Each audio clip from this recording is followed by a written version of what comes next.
বছরের শেষ অমাবস্যায় শ্যামনগরে কালী পুজো কিন্তু ঘরে ঘরে লক্ষ্মী পুজোর মতো দেখা যাচ্ছে। আর এর মধ্যে তিনটে পুজো আমি দেখাতে চলেছি। প্রথম যে পুজোটা দেখাচ্ছি এটা বাসন্তী দেবীর স্মৃতি রক্ষার্থে এই পুজোটা করা হয় প্রত্যেক বছর। আর এখানে কিন্তু যে পুজোটা হচ্ছে সেখানে মায়ের পুজোর সাথে সাথে সাংস্কৃতিক অনুষ্ঠান এবং ব্যাপকভাবে মানুষকে সাহায্য করা হয়, যেমন বস্ত্রদান পর্যন্ত করা হয়। আর এখানে কিন্তু পুজোটা শুধুমাত্র একটা পুজো না, একটা অনুষ্ঠানে পরিণত হয়েছে।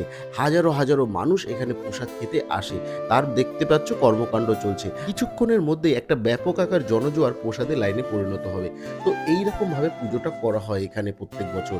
আর বন্ধুরা, সেকেন্ড আমি যে পুজোটা সেটা নিয়োগী বাড়ির পুজো, মানে জয়দার বাড়ির পুজো। আমি প্রায় প্রত্যেক বছরই দাদার বাড়িতে পুজোতে আমি যাই।